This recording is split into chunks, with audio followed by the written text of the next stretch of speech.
The Boise State Broncos are just 4 days away from taking the field against Coach Pete and the Washington Huskies. And today, the team was out on the blue working out their final kinks before the big game. All the cards are on the table. The Broncos will wear blue on Friday. Who didn't expect that? Ryan Finley is the quarterback for BSU, while Washington enters the game with no returning offensive linemen. As far as their quarterback position, the Huskies will make it official on game day. Whoever the Broncos see on the line or under center, they aren't worried. We can really have an edge going into the game.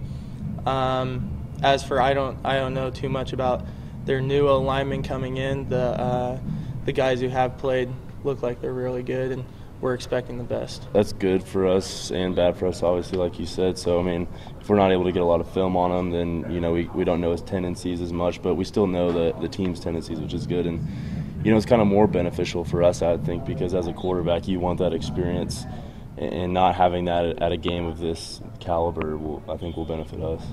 On defense, there's no shortage of talent for BSU, having depth at the linebacker, nickel position, and at the D-line. 20 players were listed in the front seven for the Broncos on the depth chart. The team returns all but one defensive lineman who helped the team win the Fiesta Bowl. They add 3 seniors who could have the chance to start this season. Linebacker Ben Weaver says the Huskies will need to take notice to the Broncos D on Friday evening. 7 for us is definitely one that has some depth, and it's good to have, because when you're in the trenches, I mean, stuff happens every play, and you need that depth because you need people to fight, you know, 4 or 5 plays here, and you get the next group in, and they're doing the same thing, so you're fresh and ready to go. So I think that's a real good thing for us.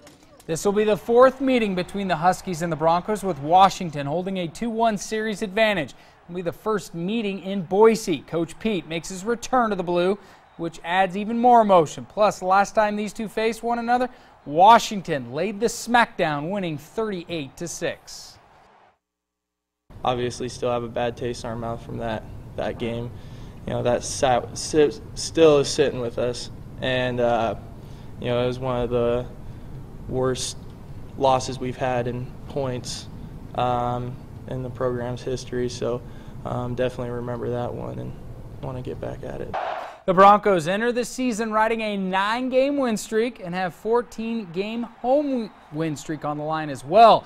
Win against their former coach could be just the spark to start another run at a New Year's Six Bowl. There's going to be a different feel in that stadium on Friday night. Oh, yeah. You know, having Coach Pete so on many the other... In purple, though. In purple. Yeah. I was there for that last game up in Washington. Was they not want a pretty revenge. one. Yes. Yeah, that's for Yeah. sure. All right, thanks, Dan.